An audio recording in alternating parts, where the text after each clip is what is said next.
महान सम्राट अशोकांचा विजय असो, महान चक्रवर्ती सम्राट अशोकांचा विजय असो,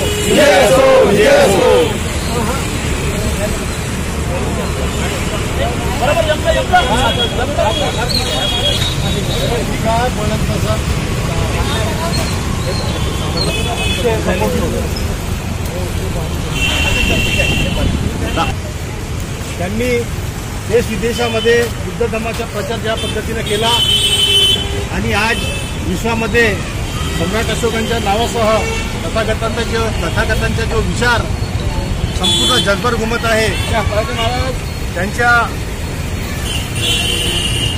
विचाराचा जो प्रभाव आज विश्वामध्ये आहे, अशा या महान सम्राट अशोकांच्या जीवनावर आदरणीय 21वी जयंती, ज्यांचं राज्य संपूर्ण जम्बूद्वीपवर होतं, जे महाबोधी महाविहाराचे निर्माते आहेत, यांनी सम्राट अशोकांनी या जम्बूद्वीपमध्ये 84,000 स्तूप आणि 84,000 चैत्य निर्माण केले। हा पुन्हा जग आणि देश हा पुन्हा बुद्धाचा आहे या भाऊ या। आणि आपण बघतो की या देशामध्ये जे उत्खनन होत आहे, संपूर्ण बुद्धांचे अवशेष या देशामध्ये निघत आहेत। हा देश शांतीचा देश आहे, पण या देशामध्ये अशांती निर्माण करणारे मुठभर जे लोक आहेत आणि बाहेर देशातून आलेले आहेत, या लोकांनी या देशामध्ये अशांती निर्माण केलेली आहे। आणि म्हणून बुद्धाच्या काळापासून 2,500 वर्षापूर्वीपासून आपला संघर्ष समतेचा, ममतेचा, स्वातंत्र्याचा, न्यायाचा हा साक्ष सुरू आहे।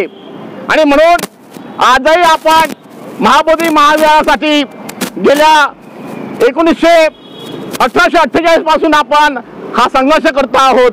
बंधूंनो, आंबेडकरी समाज, आंबेडकरी चळवळ आणि बुद्धाचे पाईक जे लोक आहेत, हे सर्व लोक या देशामध्ये शांतता, समता, स्वातंत्र्यता निर्माण व्हावी, बंधुता निर्माण व्हावी म्हणून आपण झटत आहोत। आपण आपल्या घरातील जे डोळं कापणारे जे शस्त्र होते ते फेकून दिलेले आहेत। आपण बुद्धाचे अनुयायी झालेलो आहोत, शांतीचा मार्ग, अहिंसेचा मार्ग स्वीकारलेला आहे।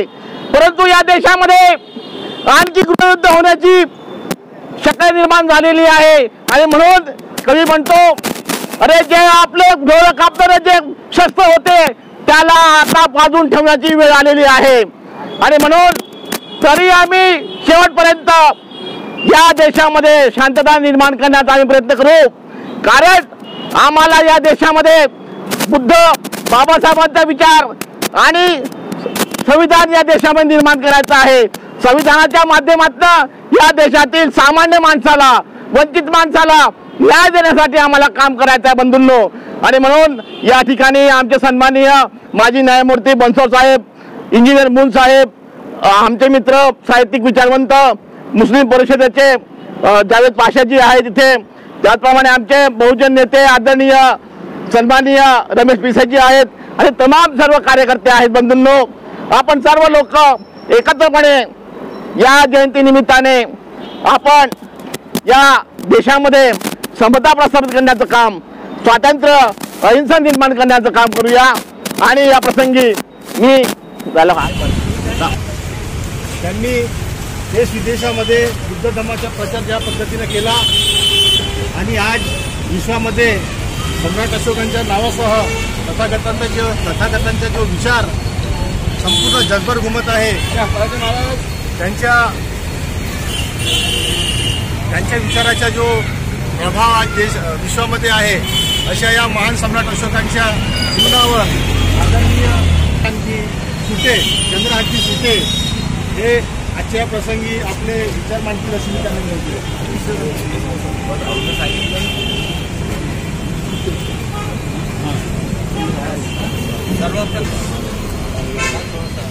काँग्रेस पक्षाचे नेते प्रसंगी ढाकणे आणि दुसरे भाऊ हे सुद्धा या ठिकाणी उपस्थित झालेले आहेत.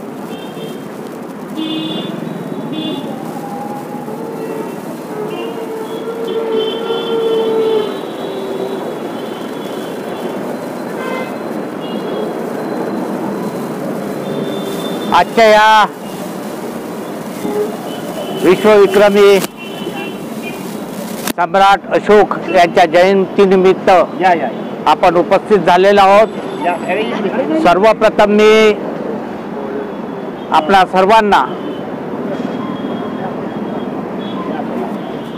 सम्राट अशोक जयंतीच्या हार्दिक शुभेच्छा व्यक्त करतो. सम्राट अशोकांनी या जगात जे राज्य आणि राजा म्हणून प्रसिद्धी मिळवली, सर्व जग त्यांनी हस्तगत करण्याचा प्रयत्न केला आणि अशा प्रसंगी भारतामध्ये आल्यानंतर त्यांना असं वाटलं आणि गौतम बुद्धांच्या विचाराला जेव्हा त्यांनी आलिंगन केलं आणि त्या विचारापासून खऱ्या अर्थानं भगवान गौतम बुद्धांच्या विचारांची, त्यांच्या कार्याची प्रचलिती या भारतात काय जगात त्यांनी अस्मिता म्हणून त्यांनी दर्शवली. आणि येणाऱ्या नवीन पिढीला कसं ज्ञान द्यावं, भगवान गौतम बुद्धांचं कसं ज्ञान द्यावं या दृष्टीने त्यांनी कलेच्या स्वरूपात, लिखाणाच्या स्वरूपात, वेरूळच्या अजंठा वेरूळच्या रूपात शिक्षण देण्याचा प्रयत्न केला. बौद्ध विहारांची निर्मिती केली, असं बौद्ध स्तूप तयार केलेत. त्याच्यातून नवीन पिढीला प्रेरणा घेऊन बुद्धांच्या विचारांचा एक मोठा समाज निर्माण होईल संकल्प घेऊन त्यांनी कार्य केलं. त्याचप्रमाणे शेतीचा प्रश्न, पाण्याचा प्रश्न, सामान्य माणसाच्या जीवनाचा प्रश्न, हे प्रश्न घेऊनही त्यांनी आपल्या कार्याची प्रगती केलेली आहे. आणि म्हणूनच आज आपण सम्राट अशोकांच्या जयंती आपण साजरी करतो. मानवी मूल्याचा विचार करून त्यांनी जे काम केलं तेच मानवी मूल्य आज अधोगतीला जात आहेत. मानवी मूल्य हे आता मानवाचा विचार न करता एक वेगळ्या विचाराचे सरकार आलेले आहेत.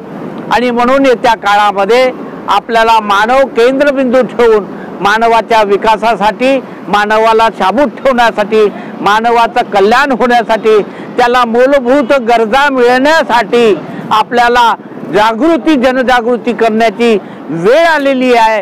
हे आपण आपल्या एरियामध्ये, आपल्या समाजामध्ये त्याचा प्रचार प्रसिद्धी द्याल आणि तरच आपण खऱ्या अर्थानं सम्राट अशोकाची जयंती साजरी केली असं होईल.